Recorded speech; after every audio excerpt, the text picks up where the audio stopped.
Good morning and welcome back to another We Are Sunderland podcast, morning briefing in partnership with the Sunderland Farm Museum. We've got another sponsorship partner to announce, Cospex, qualified optician in Durham. So Joe, good morning. How are you doing? I'm not bad. Yourself? Yeah, all good, all good. I suppose there's loads to talk about today, isn't there? It's been quite an eventful couple of days since the defeat to Birmingham. Yeah, well, it's been a busy week, hasn't it? You know, obviously the 3 games, but on and off the field, there's been quite a lot going on, hasn't there? You know, some of it good, probably more of it bad, if we're being honest. So, leave Sunderland in quite a strange place. Sort of, here we go again. I think you did a piece yesterday, didn't you? You know, we've been here before, sort of thing. Yeah, and it does feel a little bit like that. You know, it was a really good chance for them to kick on certainly after the Plymouth game. If you want to go in isolation game to game, it was a really good chance for someone to kick on from there. And then the 2 away games have been such a letdown, haven't they? Just in the manner of which they've lost the games. You know, could have failed. It was Sorba Thomas came out and said that they thought they could bully Sunderland. You know, it's not hard to disagree with that. And then Saturday was a little bit different for me. I think the first half, some very good value for the lead at half time, to be honest. It was a good away performance. And then the second half, it was again a case of someone not being able to string 90 minutes together. I don't know if that's something that you share, but it was just so off the pace. And it's something that we've seen quite a lot of, both with Michael Beale and predating Michael Beale. They just can't seem to string 90 minutes together at the moment. Yeah, it's hard to really take stock of the situation that they find themselves in, isn't it? Because if you take yourself out of like the fan point of view and look at it, heading into the Birmingham game, I think you were just a point outside still. I might be wrong. You were at least heading into Huddersfield, but there wasn't a lot in it between the playoff picture and where they were. But now, obviously, 4 points, and it's staggering how much things can change in the space of a week. And I know social media isn't the best gauge of things. I think I said that in the piece, but as we've said a number of times, like Michael Beale finds himself in a really, really strange position, I think. You know, he's on the back of, 3 games unbeaten, 7 points from a possible 9. And you're saying, right, there's the line in the sand. Let's move on from here. Michael Beale said that himself. I think the general consensus among Sunderland fans was, let's accept that. Let's move on. But then 2 games later, you find yourself exactly right back where you were. And I think it's clear to point. You have to point out that some of the issues that Sunderland are facing at the moment predate Michael Beale, like they do. I think to a degree they even predate Tony Mowbray. I said that in the piece, didn't I? It's even back to the League One days of when Parkinson was there. Sunderland were one of they were expected to win automatic promotion. Now expectations are different.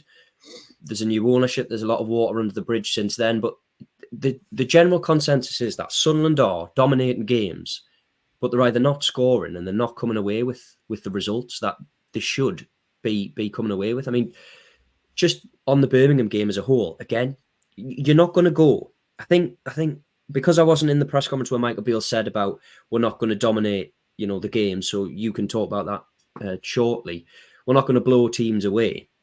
Now, to a degree, I get what he's trying to get at by saying, look, you're not going to come and blow every single team away, but supporters aren't expecting that. They're not. You know that when you go away and on the road, that the home side's going to have opportunities. You would be Manchester City if that wasn't the case. So you're going to go places and they're going to have natural ebbs and flows in the games. So the first half at Birmingham, you had that. You had, Anthony Patterson had to tip one over the bar. But for the large period of that 45 minutes, Sunderland were actually pretty solid defensively. Yes, there was ebbs and flows, but Michael Beale was writing after the game and saying that Anthony Patterson didn't have a lot to do. Now, over the course of the first half, Sunderland had opportunities. I mean, before they've even scored, that Mason Burstow miss is a huge, huge opportunity.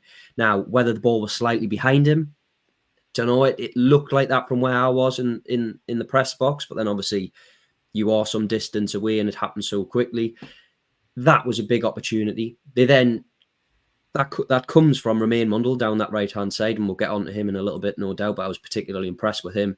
They then obviously opened the scoring through Jack Clark. After Clark, Mundle has an opportunity.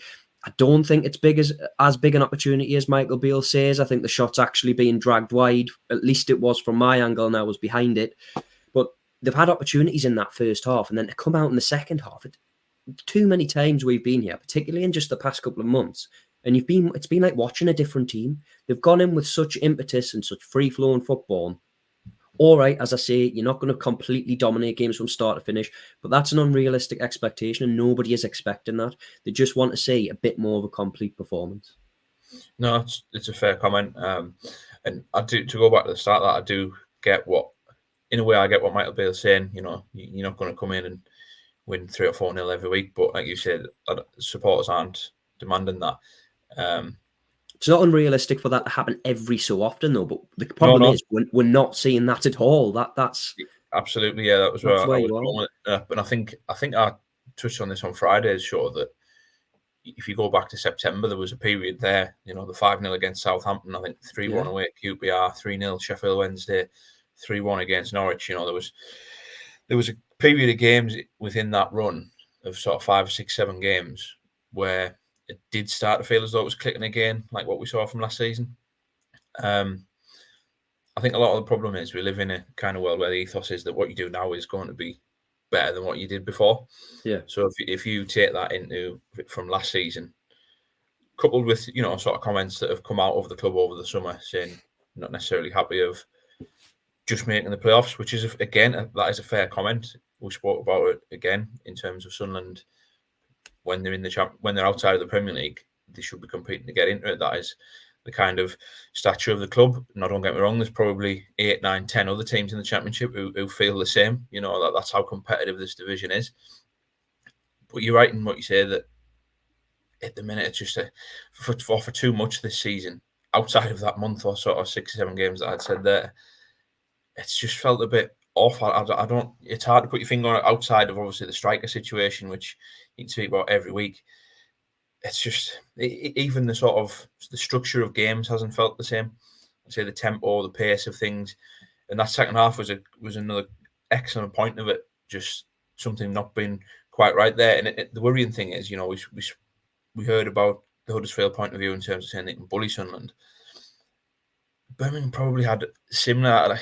I know I'm contradicting myself a little bit here. It's just obviously they're going to come out and bring something different to the table. No, I'm not saying that they got up and in Sunderland's face, but they just sort of upped the tempo. And Sunderland, I think it was Dan Ballard after the game said, you know, we knew they were going to come out and give us something different and change things up. Haven't been able to adapt to that, and it seems as though that is a bit of a common trait at the minute, where they can't really adjust to any changes that other teams are making. So they're the ones that are going to have to be sort of proactive. And then it comes back to that proactive and reactive thing that we're speaking about at Middlesbrough, for example. Could the substitutes have come before the goal was coming, where it did feel as though that goal was coming early in the second half? All right, they come away with a draw in that game, but you're treading a thin line, aren't you, if that is the process of how games go. And the worrying thing was, I think, when Birmingham did equalise, you felt that they were going to go. If there was going to be a winner, you felt as though it was going to be a Birmingham winner. Now, no, there was a disallowed goal from Mason Burstow, but it just felt as though they were the ones really in the ascendancy. Then, obviously, the crowd are up, and it does become difficult. You know, that there are times in games where, especially away from home, where you do have to try and manage the situation, but they just weren't able to do it. They weren't able to keep possession. They weren't able to threaten anywhere near enough going the other way. Now, I know there was still plenty of attempts at goal throughout the game and things like that, but the XG was lower than 1. Again, if I'm not mistaken, you know, it's hard to sort of, we've said it before, figure out what Sunderland are at the moment in terms of the style of team that they are. Are they a counter-attacking team? Are they a possession-based team? Now, we saw in the first half on Saturday, it was a really efficient away performance, and they deservedly had the lead, but then you've got to try and either maintain that, or you have to be able to react to them what's coming, and they weren't able to do that, and it is a worry at how easy that is able to happen. I think what's confusing is, and for everybody watching it, is how you can turn in such vastly different performances. The first half, as you say, you'd be happy with that. If the whole game played out like that, where you keep limiting Birmingham to very little, you'd be really happy with that. But the confusion arises in how can there be such a big drop off? Now, Michael Beale was asked that after the game, and he says, well, you know, we're going to have to pick the bones out of it, and that's all fair and well. But and I understand that, but that's now the second game or so where they've turned in had a good first half performance, at least under him, and then they've not or they've not been able to sustain it. So it's just a really strange, bizarre situation. Now, just quickly to go on a point that you made about obviously the message from above. There was an interesting article come out in the Financial Times yesterday, I think it was, wasn't it, from Kirill. Now, again, because it's the way that the quotes are used in the piece, he comes out and says promotion to the Premier League is an absolute necessity. So the period that we're going through now is the longest Sunderland have ever been outside of the Premier League. It's not something that anyone's used to. We think our strategy is going to get us there. Now, all fair and well, fair comment. It's only been 3 years. It's not a big time frame. They did inherit a bit of a mess when they came through the door. But as you say, it's all... There has to be some sort of year-on-year progression. I don't think that's out of order. That, as you said, there's been comments coming from the club hierarchy. The message has been repeatedly, we want promotion this season. So that has maybe played into what we'll talk about shortly, the social media sort of furore around Michael Beale. There was talk of him potentially being sacked over the weekend. Obviously, that hasn't been the case. I don't think that will be the case, at least in the short run anyway. Sunderland season is in a very, very strange situation, isn't it? We spoke after the Borough game about two sides being really in a similar place. There are still just 4 points outside of the playoffs. But if you look at it, the grand scheme of things, if they need more points than what they finished on last year, they need 7 minimum to surpass that. 7 wins would take them 21. I think that ends something like 71 points, something like that. But 6 of the next 13 games are away from home. So that's implying that you win every home game and lose every away game. So there has to be a vast improvement somewhere. And I think the problem that we have at the minute is nobody is quite able to put their finger on the pulse of where the problems lie, particularly on the pitch. Yeah, I mean, you could argue, again, going back to the start of that, in terms of stringing together the 90 minutes this week as a whole has just been a microcosm of the season, hasn't it? I think Beale, he said it after the Plymouth game, but obviously about the first half and then the second half. How can we do what we did in the first half and do what we did in the second half? I think was his quote, to paraphrase. Huddersfield was subpar throughout the 90, really. But then obviously Saturday was the same, good first 45, well, or flipping it rather, good first 45 and then off the boil the second half. But then again, sorry, just to interrupt, just on that Huddersfield though, how can you, the question's still there, isn't it? How do you go from performing like you do against Plymouth to then that? It's just, the peaks and troughs are incredible and they need to try and balance it out throughout, don't they? And that's where you can almost start looking, beyond in the dugout, that it would be an issue. Sorry, that's my dog barking in the background if you're watching live on the stream. It goes beyond the dugout almost then, in terms of just the sort of squad structure. And, you mentioned the word progression. Has the squad progressed from the end of last season? There's probably been, well, where we are 33 games into the season now. That is a pretty good sample size, and 4 points off 10th in the table would suggest that it's probably not at this moment in time. Now, yes, mitigating circumstances in terms of last season possibly being overachieving. There's probably a fine balance somewhere in the middle, isn't there? But if the messages coming out from the top are, that we want to chase promotion, or that, we're not just satisfied in terms of getting into the playoffs, whether that's be from Christian Speakman or Kirill Louis-Dreyfus, like in the interview that you referenced, fans are going to cling to that, aren't they? That if that's the message that's almost been relayed, then they were within their rights to think that they're off the pace at the moment. I don't think many would say that, Sunderland are going to get, or we should be getting automatic promotion this season. No. It would just be a case of being in contention possibly, or at least seeing what we saw last season, but then with a little bit of improved home form. I mean, if the home form improved last season to what it was this season, for example, that would have kicked you on, and you probably wouldn't have been, I mean, obviously Sheffield and Burnley ran away with it, but you'd have still been a little bit closer to those ahead of you. I think Middlesbrough and Coventry, or certainly Middlesbrough, ended up quite comfortably in the playoffs last season, didn't they? And it's one of them where it's, again, it hasn't been anywhere near that, really, and they find themselves in a real scrap at the moment.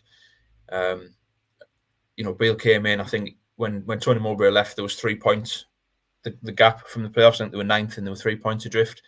Mike Dodds then had the 3 games, got it to 2 points possibly. Now they're 4 points off it. So it's much of a muchness, but it's not improvement, is it? At the very, you can say it's almost standing still at the very least. At the worst, it's you're regressing, and that is a real worrying sign. And I think there's 5 games now going into the international break. And Michael Beale spoke about this week, saying we have to be within touching distance or striking distance of the top 6 going into that international break, and then it turns into like a really mini season, doesn't it? Down the home stretch, they're going to have to win some games that they're probably not expected to win now. Going through these 5 games, you go to Norwich next weekend. Then you have Leicester City at home, then you go to Southampton. So that makes the pressure on Swansea this weekend and then the QPR game, the last one before the international break, really high pressure games. And then if the away form's still not there, Bale again touched on it, didn't he? Saying the longer that the away form's there, it puts more pressure on the home games. So it's we talked about this week, he spoke about this week, it's ended up being a really poor week.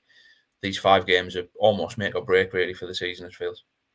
Yeah, I completely agree. I mean, just a stat that I saw over the weekend, I think it was on Saturday. So there's obviously a couple of games still to be played, but I think it was only 10 teams in the championship history had won 66 points or more after 32 games. So you can almost write the top 4 off in Leicester, Leeds, Southampton and Ipswich, can't you? So then you're competing for two places. Now, I think if you go back to obviously the talk of the home form, if you look at that, you sort of expect teams to come to the Stadium of Light, sit men behind the ball, because if they come away and nick a 1-0, then that's fair enough. What's particularly confusing around the away form is, in theory, the impetus is on the home side to go out and get a result, isn't it? So that should leave gaps for Sunderland to go and exploit. But we're just not seeing that. We're just not seeing that at all. And I think we're in the midst now of a run of games where we've said, if Sunderland are to go and finish in that top 6, these games right now are hugely important. Now, to come away from Birmingham and Huddersfield with 0 points, it's not good enough, is it? No, we spoke before the Plymouth game, this run of 4 games, because of that 3 at the start of next month. With Swansea this weekend to round it off, what would your sort of point total be? You'd probably... could you get away with 7 out of 12? Possibly, but you'd then still be thinking needed to be at least 9. That would legislate for, obviously, the 1 defeat. Obviously, they can't even get that. Now, at the best, they're going to get 6, and that is... It's not playoff form, is it, really? And that goes back to what we've just been saying. It feels as though they haven't been in that conversation enough. I know they're hanging around there, in and around the top 6, but you've never been convinced by what we've seen so far this season that they can really sustain it. And again, there's so many factors that you can talk about with it. But ultimately, that is the way that it feels, and the results speak for themselves. Already lost more games than what they have last season. It feels like a team that's probably going to sort of peter out and finish mid-table at the moment, unless they can buck the trend of what we've seen over 2/3 of the season. Yeah, lost more games than Huddersfield as well, who are 20th. It's just exactly, such a like, the Championship is a strange old league at the best of times. But even if you just look at the teams above Sunderland now, I wouldn't say I was particularly impressed with Preston when they came to the stadium. Right, I thought they were poor, but they're now above Sunderland, unbeaten in the last 5, won 3 of those. Hull won 4 of the last 5. Norwich won 3 of the last 5, only been beaten once. Coventry 2 of the last 5, 2 draws in there, 1 defeat. West Brom 2 wins, 1 draw, 2 defeats. If you look at Sunderland at the minute, it's 2 wins, 1 draw, 2 defeats. But sides around them they're not stepping off the gas. They're starting to make the most of their opportunity, and if a gap forms, then poof. I think Hull have the game in hand as well, don't they? I think they play Southampton. Might be this week, if I'm not mistaken. Obviously, a tricky game, but any points in that extends the gap to the top 6 as well. And then you've got, like I said there, you've got to go to Norwich in a fortnight's time, and they seem to be hitting their stride a little bit. That's becoming a difficult place to go. So it's the old cliche, there's no easy games in this league, and it's right. Huddersfield's prime example. They've gone and done the double over Sunderland this season, but them 3 at the start of next month feel really, really tough. And if you go into the back of that without a win in 3, depending on how this weekend goes, things become really, really difficult for Michael Beale. And it's obviously not just the on-field stuff, is it? There's off-field things that continue to come in, like what we saw on Saturday. The whole handshake gate, I think, it was labelled as. I mean, what was your take on it? You were down there. Now, I didn't actually see it from the stands because obviously you're focusing on the game. It's such a strange one, isn't it? Because the footage, obviously, I've seen the footage. The footage looks really bad.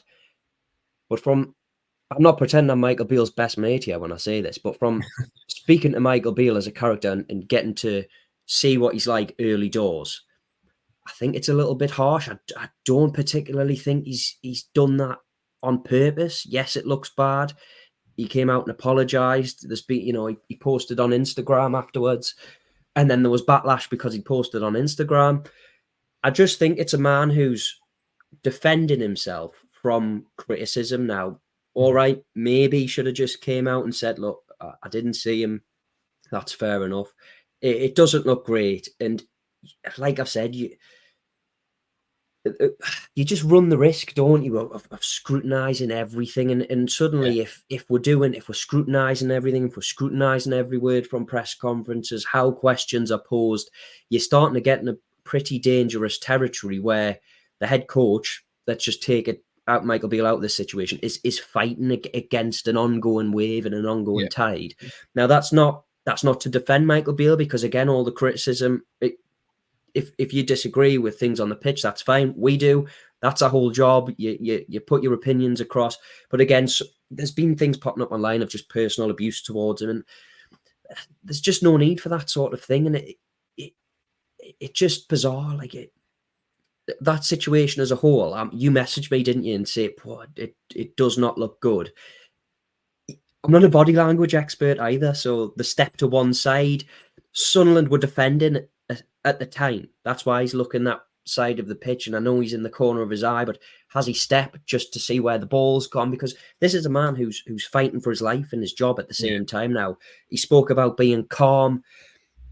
We'll see how calm he is in the next couple of weeks, but again, it's a really, really strange situation that a head coach finds himself in, having only been there a couple of months now. That went viral, didn't it, that incident? I think that's the thing as well. Like, that's when I'd spoken to you about it. You could kind of, you knew what was going to come. The way that it looked, you knew what was going to come, rightly or wrongly. And it feels as though it's just sort of on trend with everything that's kind of happening with him during his set. He's been caught up in so much backlash, which hasn't been his fault. I'm referring to sort of the Newcastle stuff there. We'll go back to that. He got caught up in a backlash of that, no doubt about it. Unfairly, really, if we're being honest, But then obviously the results on the field didn't counteract that, and I think that's a problem. I mean, if Sunderland were winning at that point on Saturday and that happened, would there have been as much made of it? I'd argue probably not.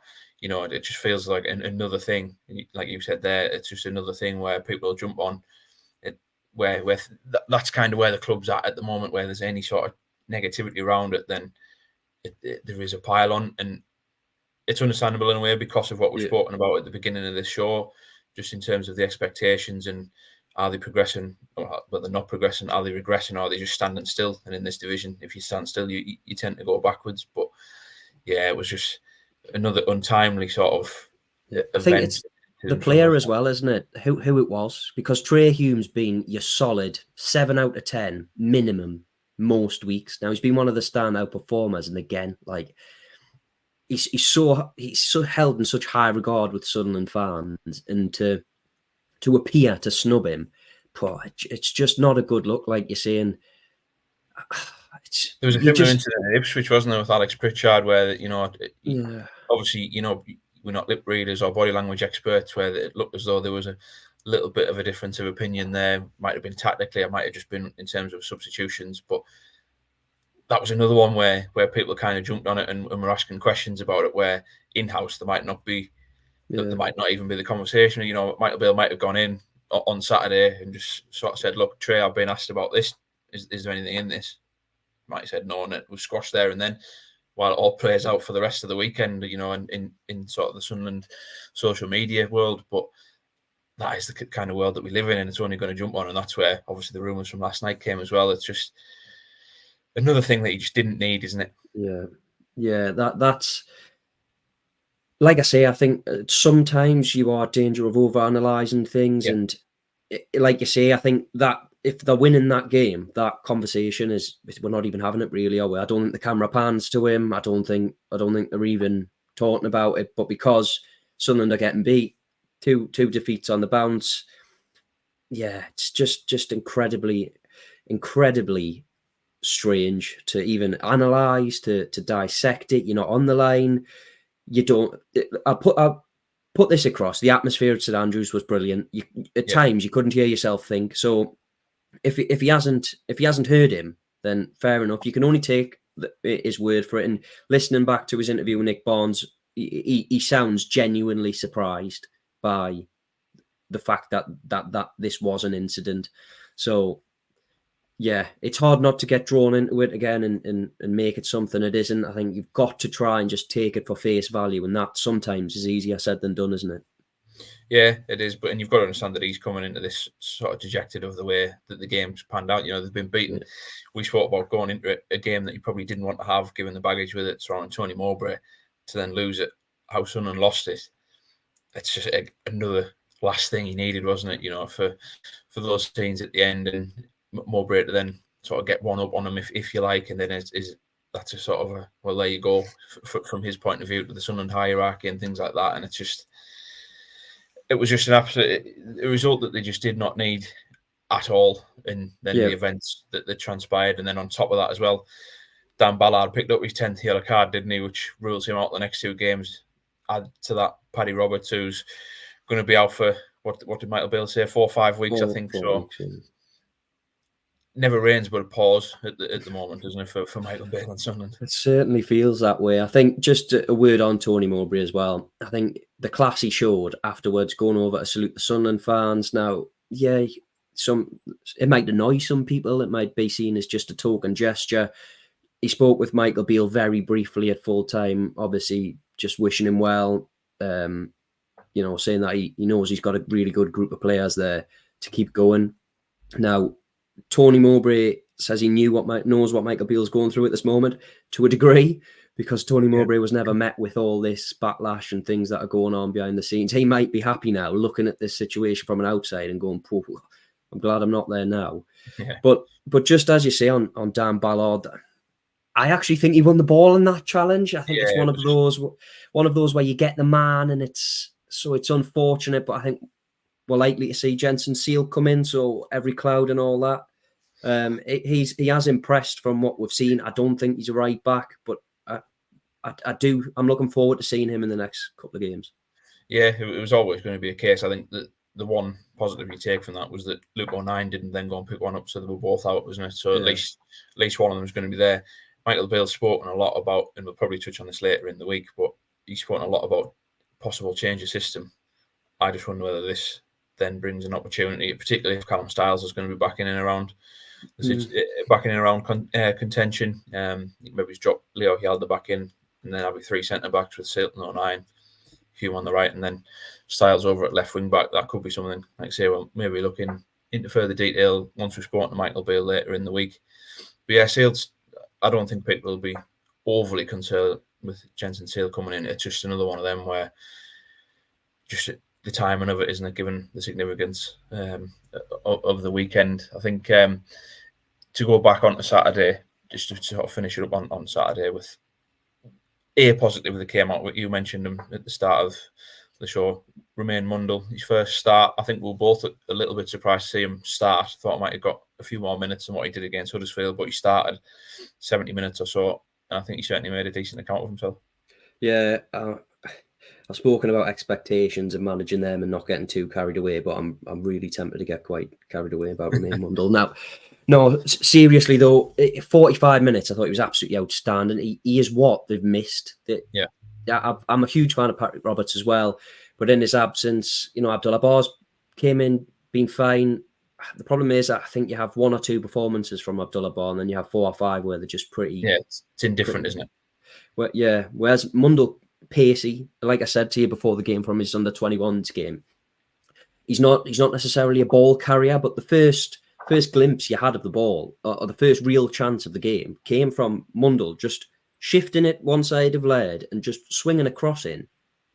right behind the back line in a perfect area, and Burstow's missed what has inevitably been a sitter. But that's that I think when we Something we watch, tried out for, wasn't it? Like in terms of where I yeah, think we've asked for, could Sunderland switch Clark and Patrick Roberts at times, yeah, just in games if things aren't working, rather than the inverted winger, just so they can do that, where they can just hook one round the defender rather than having to cut inside. And that it was sort of pleasing to see, because even with Bar out there, he hasn't really done that much. Whereas, yeah. like you say, Mundle did it a couple of times.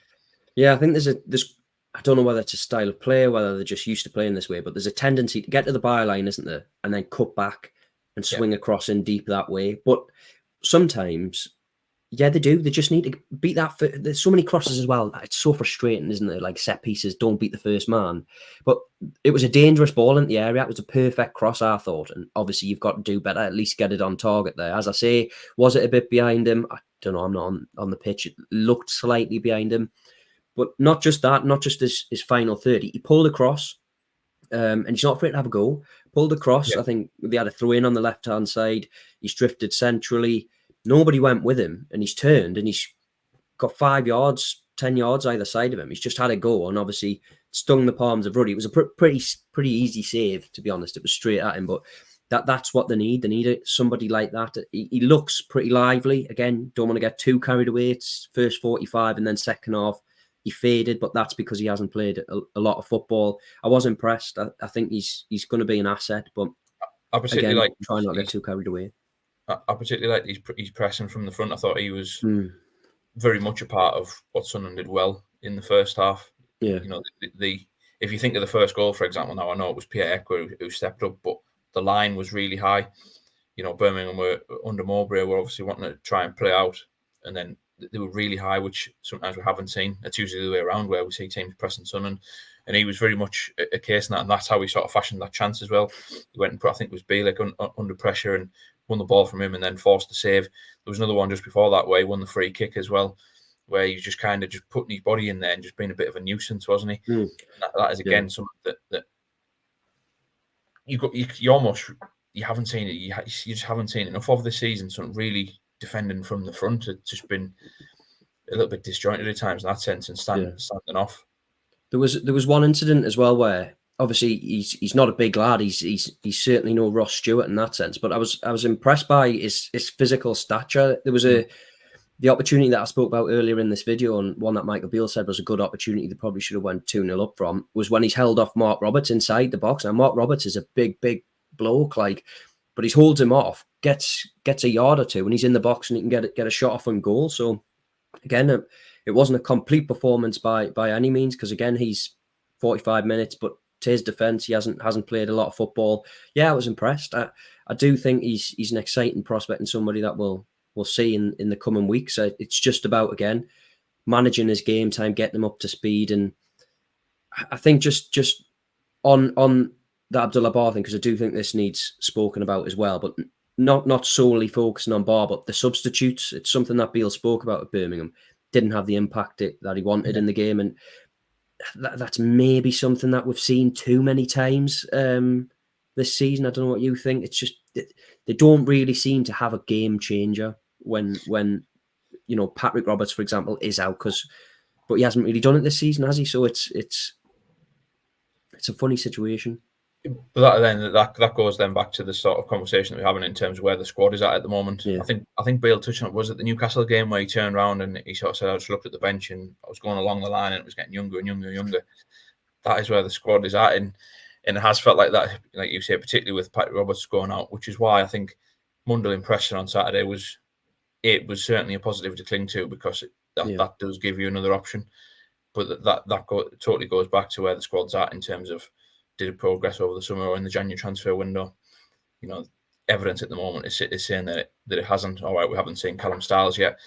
I'm expecting him to be tidy. I think he might be decent. We might see him over the next couple of weeks before the international break, and then more regularly, like in the running after that. But it's just where Sunderland are at. Yeah, you can add a little bit more experience, within it, with his Styles when you're bringing him onto the bench. I think he's over 100 games in the Championship, hasn't he? But it's just where Sunderland's squad's at the moment. Did they need to sign players for the here and now rather than in the future? Now, that is going to contradict what we've just been speaking about in terms of Romaine Mundle, but there's a balance, isn't there, of getting it where players can come in and make an impact now and have that sort of progression in front of them as well. But that's the way Sunderland are doing it at the moment, and it's hard to see it when you compare it with other teams. Now I know the finances and things like that, they're so despairing. If you look at sort of the wage structure compared to Sunderland's in the top of the division, it's difficult to find that balance if that's the way you're going to do it. That's why people were sort of asking for experience. It just feels at the moment like they're short with that, and the options off the bench, like you say, there hasn't been many occasions where you've turned around and you said, yeah, they've definitely made an impact. I know Plymouth was one of the rarities actually over the course of last week. Joe Ballard coming on, he scored, didn't he? And Chris Freak made an impact as well in that game, but they were already in front in that game. Trying to turn games around is something that we haven't seen too much of. Rookston and Middlesbrough probably another one, but we sort of, you can name them all, can't you? That's the problem. You can name those on one hand nearly, and that hasn't been. You are, as was said, you're a danger of the season petering out into nothing now. I think, as you say, the international break will be big in the sense of its time on the training pitch, and that is ahead of a tough run of games as well, isn't it? So. Yeah, it really is. It just made the pressure's on. There's no doubt about it. I think Beale's almost opened himself up for that as well, just in terms of saying what he said about this week being important, and then going in and staying within touching distance in the international break. So, really, really critical phase. Off the back of this defeat at Birmingham for me. Yeah, thanks again for joining us. We'll close it there. If you haven't, make sure you head over to We Are Sunderland. Subscribe. It's £1 for just 6 months. You can also win a signed shirt from the Papa John's trophy final in 2021. So make sure you head over there. You've got just fill in a form, subscribe, and there you go. Bob's your uncle. You might have a fantastic piece of merch there waiting for you. We've been in partnership with the Farm Museum and Cospex Opticians. Thanks again for joining us. We'll be back with you on Wednesday.